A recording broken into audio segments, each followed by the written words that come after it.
The Old West you saw in the movies? Pure fantasy. In real life, those towns were dirty, dangerous, and full of rules nobody ever told you about. There wasn't some white hat hero saving the day. There were regular people trying to survive in a place without real law and order. Here are 24 real facts Hollywood kept from you for decades. Subscribe and hit the bell so you don't miss any. Fact 1. Armed towns? Not so much. It might sound crazy, but places like Dodge City and Tombstone had tougher gun rules than a lot of American cities do today. When a cowboy came into town, he had to leave his revolver with the sheriff or at the stable. There'd be a sign right at the entrance saying, "No guns allowed in here," and if you broke the rule, you paid for it. The famous gunfight at the OK Corral in 881 started for exactly that reason. The Clantons and McClorys refused to hand over their weapons like Tombstone law required, and Wyatt Earp and his brothers went to enforce the order. 30 shots in 30 seconds and 3 men dead. The point is, that showdown wasn't outlaws versus good guys.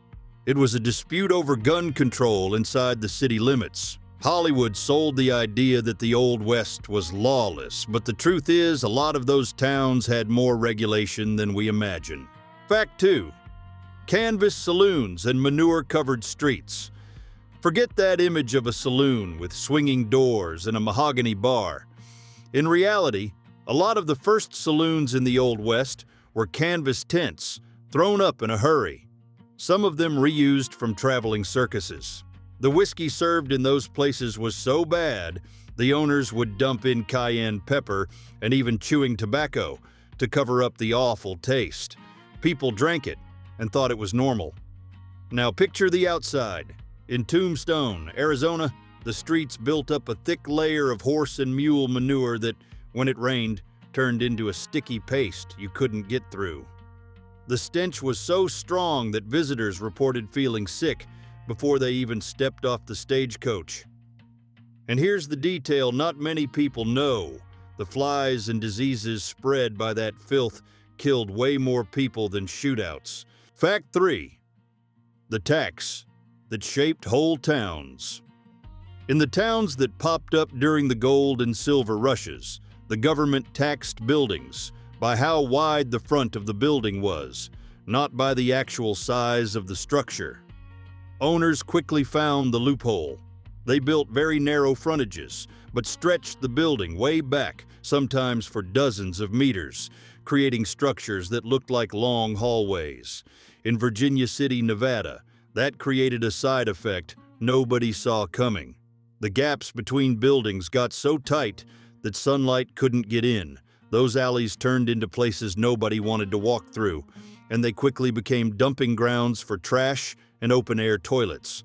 Locals started calling those spaces Latrine Alley. A tax that seemed simple ended up reshaping the layout of whole towns and creating public health problems that lasted for decades. Fact 4.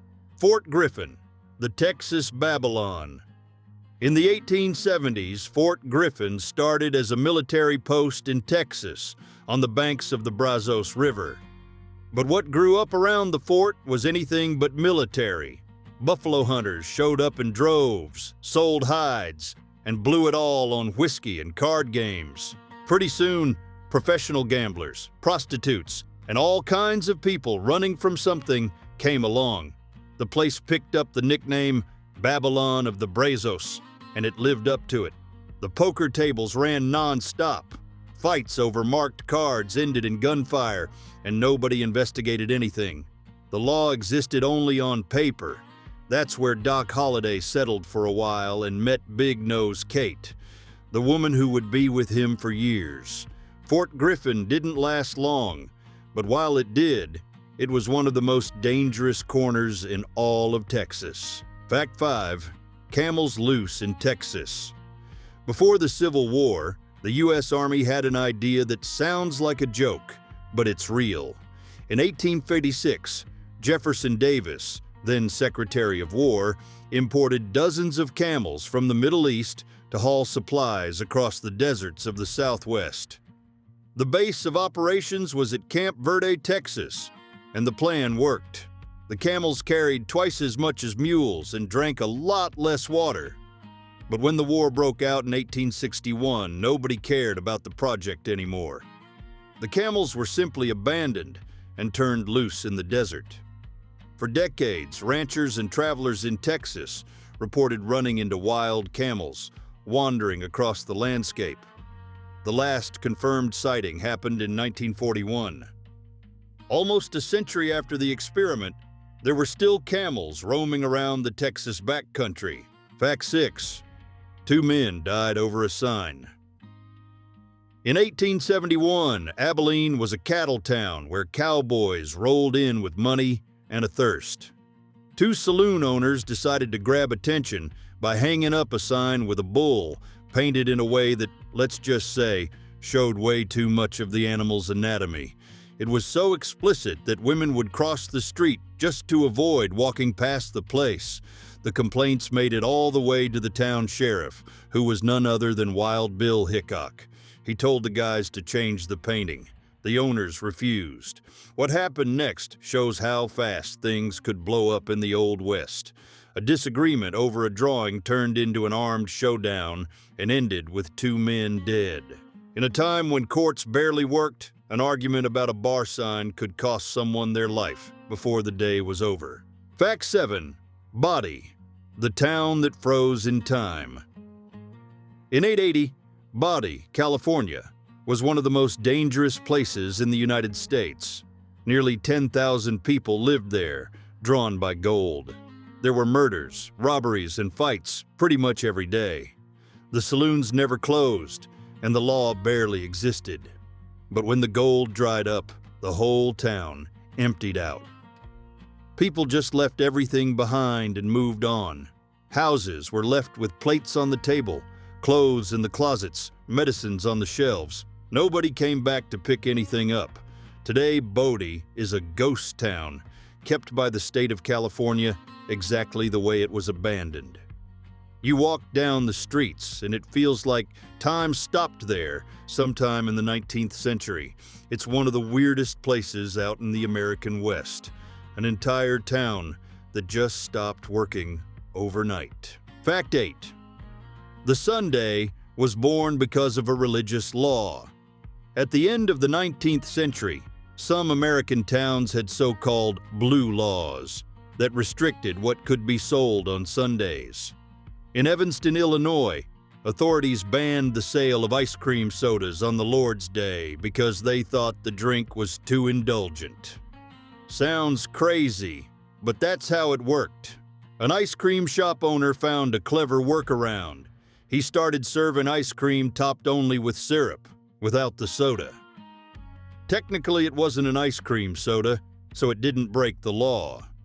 The new thing caught on and needed a name. They called it a sundae, spelled differently from Sunday, so it wouldn't offend religious folks. In other words, one of America's most popular desserts wasn't invented out of creativity. It was invented to get around a ban. Sometimes the best innovation happens when someone tells you you can't do something. Fact 9.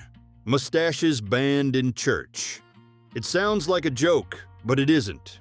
In Tombstone during the 1880s, some local congregations would stop mustached men at the door. The reason made sense for the time. A thick, drooping mustache was basically a uniform for card players, gunmen, and saloon owners. The pastors wanted to keep some distance between that kind of crowd and the town's families. But Tombstone was already split by tensions that went back to the Civil War, with Southerners and Northerners staring each other down in the streets. This mustache rule became one more flashpoint. A lot of men wore mustaches because of family tradition, not because of their lifestyle. They felt humiliated and pushed out of community life. A rule that seemed silly ended up deepening divisions that were already there. In a town where any spark could turn into a shootout, even facial hair could be a reason to fight. Fact 10. Deadwood and the fires nobody could explain. Deadwood was a town built almost entirely out of wood. Shacks, saloons, hotels, everything packed right up against each other. One spark was enough to take out a whole block. And it happened so often, it didn't even make sense.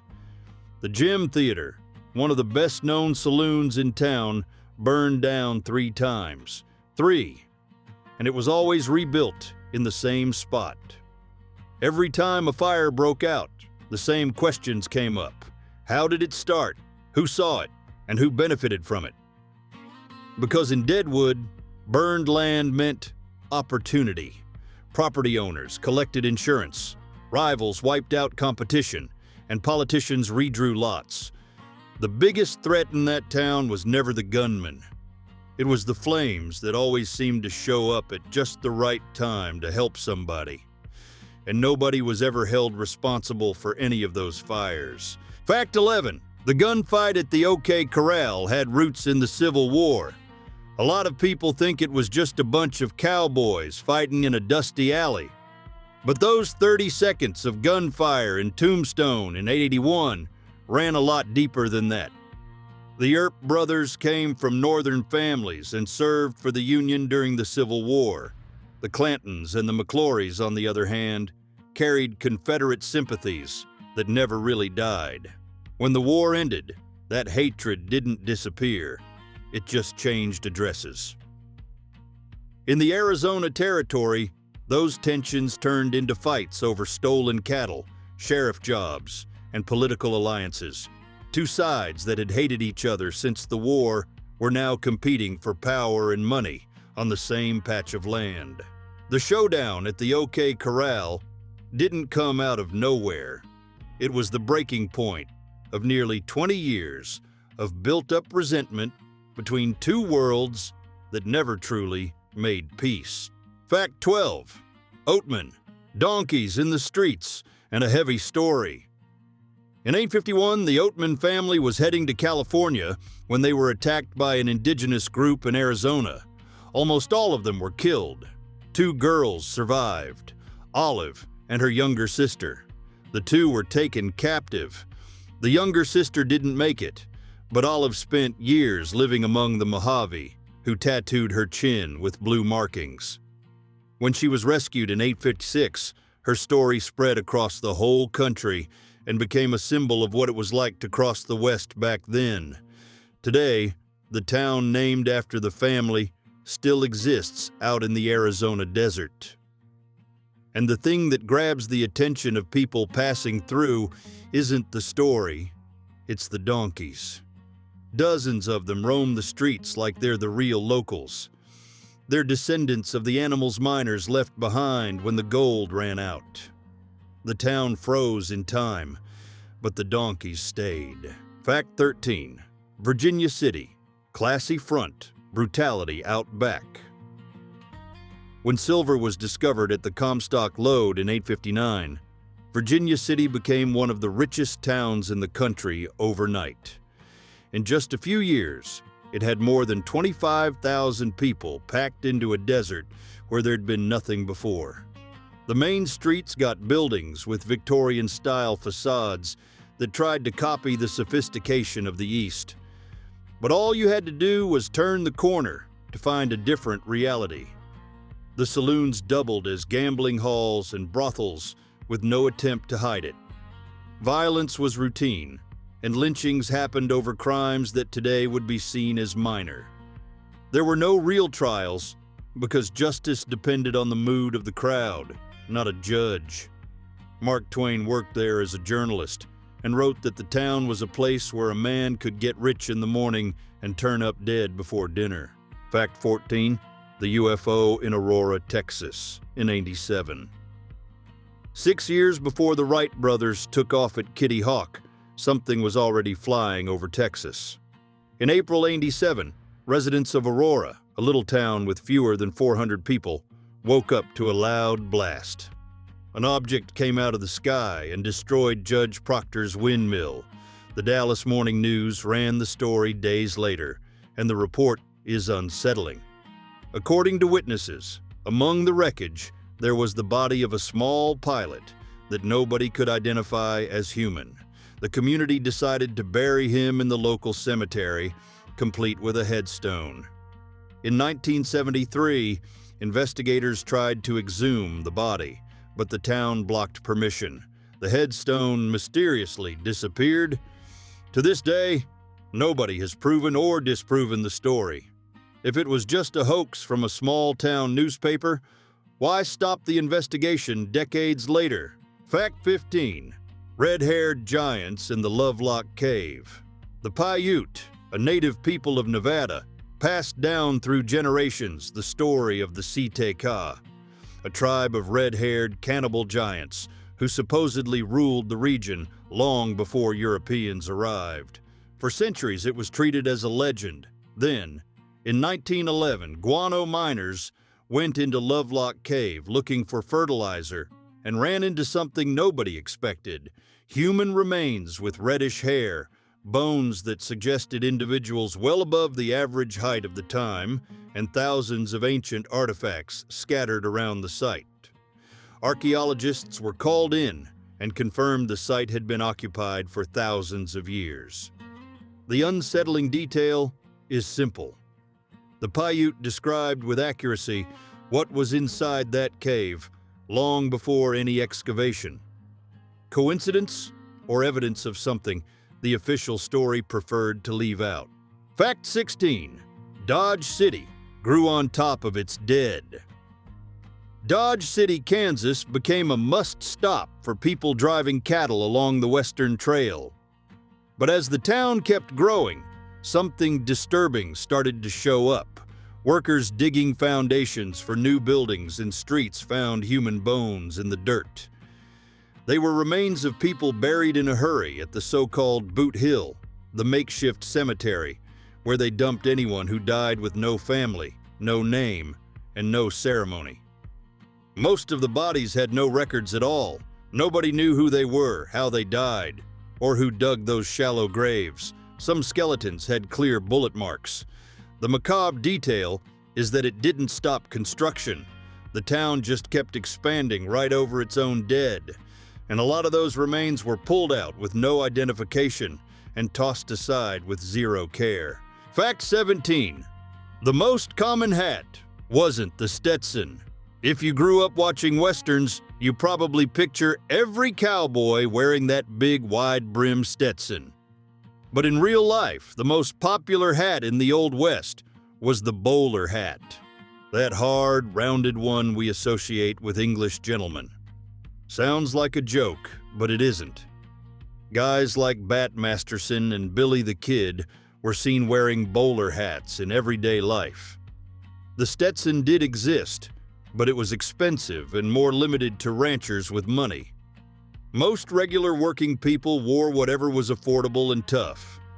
It was Hollywood, decades later, that decided to standardize the cowboy look with a Stetson, and nobody questioned it. The image we have of the West today was basically invented by movie studios, not by real history. Fact 18. The bathroom killed more people than bullets. When we think of the Old West, we picture shootouts and street duels, but the reality was very different. What killed most people back then wasn't a revolver, it was the lack of sanitation. Towns like Deadwood had no sewer system at all. The outhouses were in alleys, shared by dozens of people, and the waste seeped straight into the wells everyone used for drinking water. The result was predictable. Outbreaks of cholera and dysentery tore through whole settlements in a matter of weeks. Statistically, someone living out west was far more likely to die from an intestinal disease than from a bullet. Doctors at the time barely understood how those diseases spread, so people kept drinking the same contaminated water without knowing. The real silent killer of the West didn't wear a holster. It was simple human neglect. Fact 19. Ice cream in your pocket was a crime. In Kentucky, putting ice cream in your back pants pocket was against the law. Sounds crazy, but the reason actually makes sense. Horse thieves figured out a clever trick. They'd put ice cream in their pocket and just walk. The horse would smell the sweet scent and follow the person on its own. And technically nobody was leading or riding the animal. No caught in the act, no crime. So authorities had to create a specific law to close that loophole. And it didn't stop there. As the country grew westward, every county made up rules for problems that only existed there. In some places, it was illegal to tie an alligator to a fire hydrant. In others, whistling underwater got you fined. The American legal system in the 19th century was a real legal Wild West, where every town handled its own mess however it could. Fact 20. The Long Branch Saloon was real. You grew up watching Gunsmoke and thought the Long Branch was just a TV thing. But the place really existed in Dodge City, Kansas, and in the 1870s, it was the heart of that town. Cowboys, card players, merchants, and even Wyatt Earp stopped by. Now here's the detail that surprises everyone. Dodge City had a law that banned carrying guns inside the city limits. When you arrived, you turned in your revolver. That's right, the Old West had gun control before a lot of big cities. The saloon even caught fire and was destroyed, but it made so much money they rebuilt it fast. It was way too profitable to just walk away from.